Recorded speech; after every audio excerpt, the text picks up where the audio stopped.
amba arrimo practical guideline inoo noqon karo oo qofku markaas uu ka bilaabi karo waqtigiisa marka uu rabo inuu ka maareeyo xirfadaha asaasiga u baahan yahay inuu wax ka sheego. dhowr qodob baan taaban doonaa oo markaas sirta marka ay tahay qofku inuu sidoo waqtigiisa uga faa'iideysanayo. midda koowaad waxay tahay qofku inuu jadwal leeyahay. inuu leeyahay jadwal oo markii ay nidho qofku noloshiisa hadaf iyo u baahan tahay hadaf ma hadafiyo qaybihii noloshiisa dhammaan qaybkiisa hadafyo laal marka nidho mashruuc gaar ah qofku uu taagan yahay marka nidho diintiisa iyo aakhiradiisa qofku uu taagan yahay hadafkiisa guud ah haddii aanu markaa jadwal aanu samaysan waxa dhacaysa wax walba inay ka baahan oo iska dhex galaan umuraha faraha badan leh. jadwalkaasina wuxuu ka imanaya marka hore in list uu samayso qof. arrinta labaad marka jadwalkaasi yimaado marka ahmiyadii faraha badnaa iska soo galayay jadwalkan wuxuu adeegayaa marka ka bisha ah oo waxa ku taxan bishan oo dhan wixii ku qorshaysnaa laakiin focuskaaga iyo diiradda jadwalkay saaran tahay. bisha lafteedu wuxuu adeegaysaa oo ka samaysay isbuuca bishina waxaad ka dhex samaysay marka ay ka dhex timid marka kii sanadka marka ku qorshaysan sanadkana wuxuu ka dhex samaysay marka kii 5 sano iyo 10 sano ku qorshaysan marka qodobkaagii weynaayo hamigaagii weynaayo meel kasta ka hiigsanaysaad rabtay inaad ka gaadho ayaad marka yaraysatay. oraahba marka tiraahdaa qofku hadduu yiraahdo matalan maroodi dhana soo yaala ma cuni karayo laakiin hadduu maroodiga yareeyo uu talaagad ku rito maalin baa inuu ku tagay uu dhamaan aakhir. idan umuraha faraha badan ee farabatay ee dhinac walba markii aad meel walba ka liskaysa markaad sidan u qorshaysad yareysad ilaa 10 sano wax ka badan taxdo maalin ba in yar way waxaad ku tagaysaa ma aha inaad wixii dhamar wada qabanayso hadda wuxuu baad arkay 5 sano kadib adigoo meeshii aan taagnayn meel ka duwan taagan adigoo productivity-gaaga iyo wax soo saarkaaga wixii wax ka duwan u yahay sababtoo ah wixiina waad qorshaysaa maalin ba waxaad ka qabanaysaa laakiin haddii ay ku dhacdo inay habeenkii iyo maalintiisa sugaanun waxa laga yaabaa 10 sano kadib in sidii ahaato shaqooyinka markan galan interviewada waxyaabaa la isweydiiyo waxa kamid ah 5 sano kadib maxaad hiigsanaysaa in qofka shaqada leh wuxuu isaga laftiisa company-giisa la rabaa dad hal leh oo company-ga raba inay manager ka noqdaan supervisor ka noqdaan hogaamiyaan shaqo ku yeeshaan way dadkaas marka shaqaalaha iyo wax weyn ka qabanaya laakiin qofku markuu yiraahdo I don't have any goal in 5 years waxay ogyihiin qofkan hadduu doono inuu berri ka tagayo shaqadiisa inaanu hagaajinayn laakiin markuu yiraahdo 5 sano waxay qorshaysay inaan meesha manager ka noqdo wuxuu dareemayaa qofka inuu shaqadiisa hagaajinayo way waa dariiqo ku noqonaya manager waa dariiqo supervisor ku noqonaya waa dariiqo markaa uu shirkadda wax kaga yeelanay ama isagu mid ku aasaasanay idan saas marka ay wax walba uga bilaabanaya jadwalka yar isbuuciga qofku sameeyay. arrinta labaad waxa weeye marka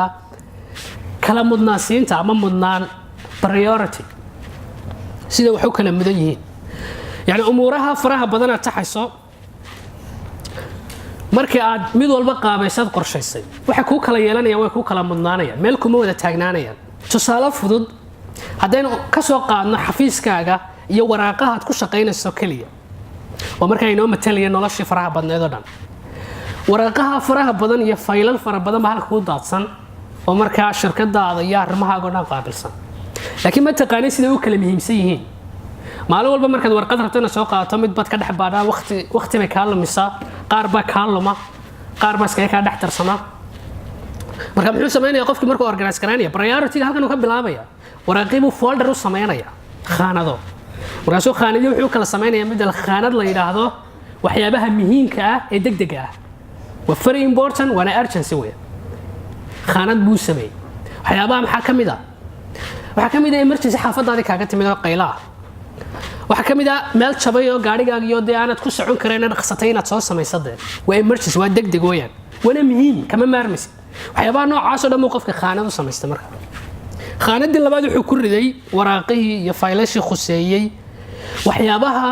muhiimka ah laakiin aan degdeg ahayn aad xilli kala qaban karto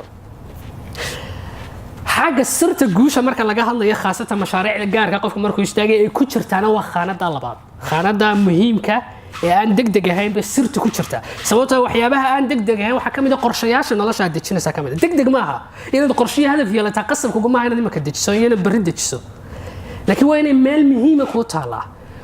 waa inaad ogaataa marka goorta sameyn lahayd dadku marka waxa ku kala duwan yihiin qofna wuxuu u leeyahay berri baan sameyn berri baan waxa qaban saadamaan qaban procrastination to procrastination ilaa uu arka 10 sano kadib isagoo waxaan jeclaan jiray bari inaan waxa ka midho dhaliyo ama hankaasaan weliga lahaan jiray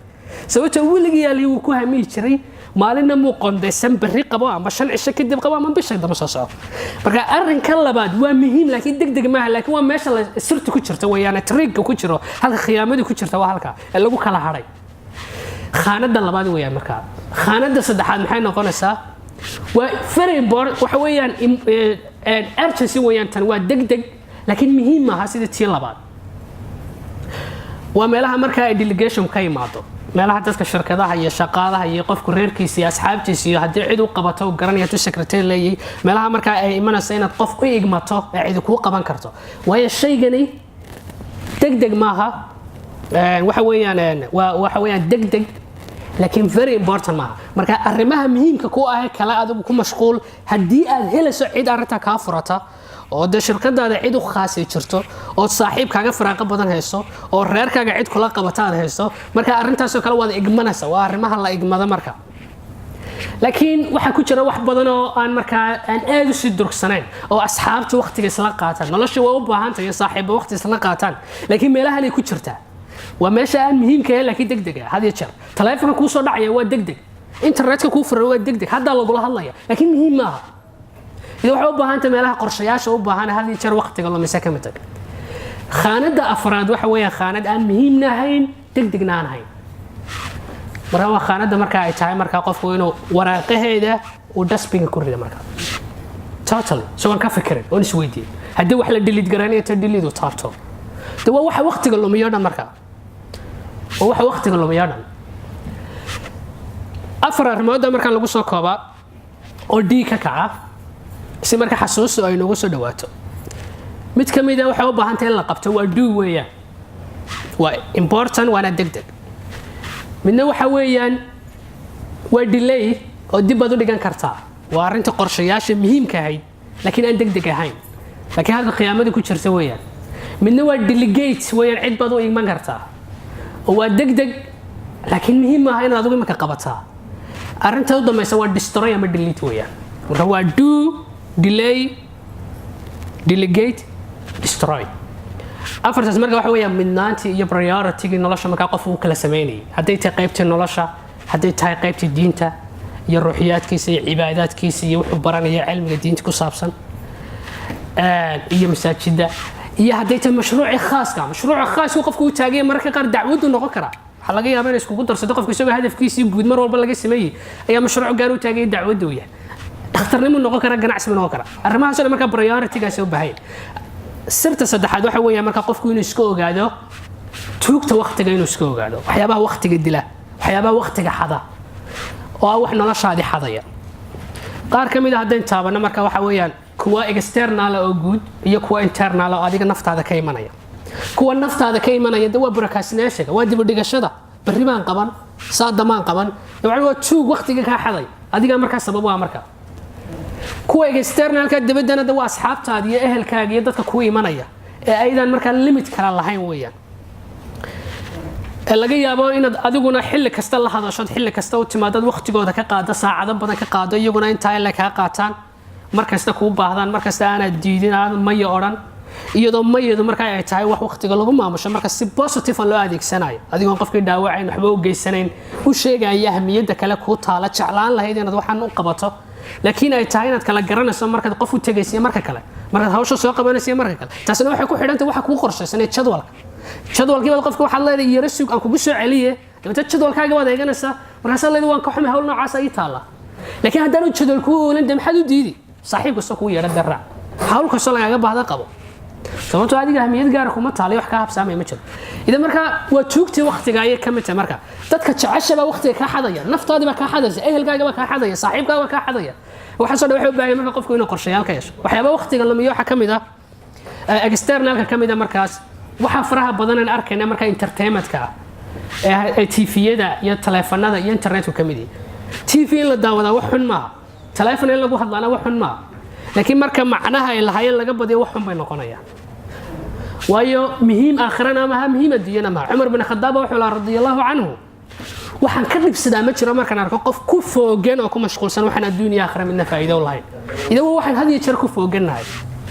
waxay dhalinyaradeen iyo caruurteen iyo walaaladeen iyo dadkeena ku foogan yihiin hada jeer mashquulka yihiin ee Facebook leh ee filimada leh ee internetka leh telefoonada leh waxa weeyaan aakhiro iyo adduun midna faa'iido ma leh markuu qofku saacadaan faa'iidadii looga baahnaa uu adeegsanayo marka arrimahaas iyo kuwa kala badan oo inay marka ka gaarsiinayba waxa weeyaan marka meelihii uu qofku ka bilaabi lahaa markaas xirfadaha u baahan practically theory maaha nadari maaha inuu ogaado maaha laakiin inuu qaban karo